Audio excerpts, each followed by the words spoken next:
देखिए बच्चों, आज का जो टॉपिक है वो टॉपिक अब है इकोनॉमिक ग्रोथ का। अब हम बात करते हैं कि इकोनॉमिक ग्रोथ, अगर आप देखें तो दोनों शब्द वैसे तो अलग अलग हैं। इकोनॉमिक अलग शब्द है, ग्रोथ अलग शब्द है।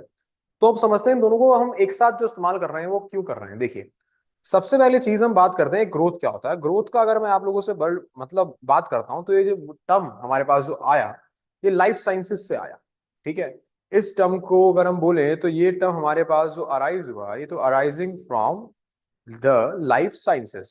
ठीक है, अब जब मैंने इस शब्द को इकोनॉमिक के साथ जोड़ दिया तो ये क्या इंडिकेट कर रहा है, इकोनॉमिक्स में क्या इंडिकेट कर रहा है, ये इकोनॉमिक्स में कंबाइंड इंडिकेशन कर रहा है इकोनॉमिक ग्रोथ की। अब अगर मैं आप लोगों से बात करता हूं कि जब ये दोनों एक साथ हो गए हैं तो इसका मतलब क्या है, सीधी सी बात है।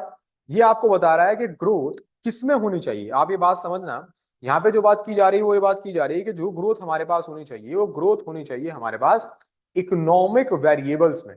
किसमें ग्रोथ होनी चाहिए? इकोनॉमिक वेरिएबल्स में, भूलना नहीं। हमारे पास यहाँ पे जिस ग्रोथ की बात की जा रही है वो ग्रोथ है इकोनॉमिक वेरिएबल्स में, और इस इकोनॉमिक वेरिएबल्स की ग्रोथ को हम कैलकुलेट करेंगे over a period of time. Clear? आप इसको मंथली कैलकुलेट कर सकते हैं, आप इसको क्वार्टरली कैलकुलेट कर सकते हैं, हाफ ईयरली कैलकुलेट कर सकते हैं, ईयरली कैलकुलेट कर सकते हैं। आपको देखना है कि आपको कौन से पीरियड ऑफ टाइम को बेस मानना है और कौन से पीरियड ऑफ टाइम को करंट मानना है, और जिसके बेस पे आप ये ग्रोथ को कैलकुलेट करेंगे। अब इकोनॉमिक वेरिएबल्स में एक छोटी सी बात समझने वाली है, वो ये है कि हमारे पास जितने भी इकोनॉमिक वेरिएबल्स मैं लूंगा ग्रोथ को कैलकुलेट करने के लिए, वो सारे के सारे इकोनॉमिक वेरिएबल्स आप लोगों के, बेटा जी याद रखना, क्वांटिफिबिलिटी को शो करने चाहिए। मतलब क्वांटिफाई होने चाहिए, मतलब क्वांटिटेटिव वैल्यूज होनी चाहिए। क्वालिटेटिव वैल्यूज को हम जब शो करते हैं तो वो मेजरेबल नहीं होती, तो आप चेंज मेजर नहीं कर पाओगे। तो इसलिए हमारे पास जितने भी इकोनॉमिक वेरिएबल आएंगे, इंपॉर्टेंट एक्सपेक्ट है वो सारे के सारे इकोनॉमिक वेरिएबल्स आप लोगों के पास कौन, बेटा ध्यान रखना इस बात को, क्वांटिफेबिलिटी को शो करने चाहिए। अगर वो क्वांटिफाई नहीं होंगे तो उनका मेजरमेंट आप लोगों का बेकार हो जाएगा। क्यों? क्योंकि जितने वेरिएबल्स क्वांटिफाई होते हैं वो ही बेटा जी एब्सोल्यूट टर्म्स के अंदर हम उनको मेजर कर सकते हैं, वरना हम मेजर नहीं कर सकते। तो एक बात तो हमारे पास क्लियर हो गई। हम इस बात को बोल सकते हैं कि जहां तक बात है इकोनॉमिक ग्रोथ की, तो इकोनॉमिक ग्रोथ आप लोगों का बेटा जी क्वांटिटेटिव प्रोग्रेस है। इसको नहीं भूलना आप लोग कि इकोनॉमिक ग्रोथ की अगर हम बात करें तो इकोनॉमिक ग्रोथ हमारे पास क्वांटिटेटिव प्रोसेस है। अब बात आते हैं कि हमारे पास अगर हमें कैलकुलेट करना हो कि इकोनॉमिक ग्रोथ क्या, कैसे हो रही है, तो हम लोग इकोनॉमिक ग्रोथ के अंदर कैलकुलेट करेंगे बेटा जी ग्रोथ रेट। हमारे पास सीखने के लिए आएगा टर्म जिसको हमने नाम दिया ग्रोथ रेट। अब बात यह आती है कि ग्रोथ रेट किस चीज का, अगेन इकोनॉमिक वेरिएबल्स का ग्रोथ रेट। आप इकोनॉमिक वेरिएबल्स के ग्रोथ रेट को देखिए। और अब इकोनॉमिक वेरिएबल्स के अगर हम ग्रोथ रेट की बात करें तो ये क्या होता है बेटा, ये हमारे पास ध्यान रखना आप लोग, ये हमारे पास डिफरेंस है, difference between the period concern is converted into is converted into percentage form.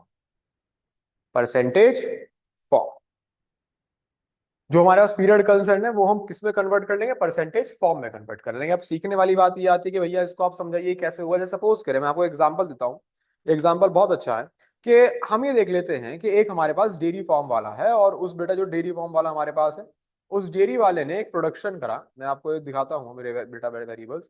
हम ये देख लेते हैं कि हमारे पास एक डेयरी वाला है, और उस डेयरी वाले ने जो प्रोडक्शन किया वो लास्ट मंथ में, डेयरी प्रोडक्शन की मैं बात कर रहा हूँ, डेयरी प्रोडक्शन वाले ने लास्ट मंथ में जो बेटा मिल्क प्रोड्यूस किया, सपोज करो लास्ट मंथ का उसका मिल्क प्रोडक्शन जो था, वो मिल्क प्रोडक्शन 100 लीटर्स था। कितना था? 100 लीटर। अब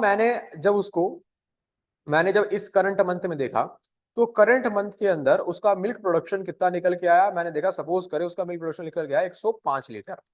तो यहाँ पे अब हमें देखना होगा कि चेंज कितने का है। यहाँ पे जो 5 का चेंज है ये 5% हमें इंडिकेट कर रहा है। तो अब हम ये बात बोल सकते हैं कि एक डेयरी फार्म का जो ग्रोथ रेट है, growth rate of dairy farm, उसका बेटा जी growth rate of dairy farm हमारे पास जो है वो कितना है, आप लोग क्या शो करेंगे? आप लोग बताएंगे कि एक फार्म का जो ग्रोथ रेट है बेटा जी वो हमारे पास है 5% एक महीने में। ठीक है, कितना है बेटा? 5% इन मंथ।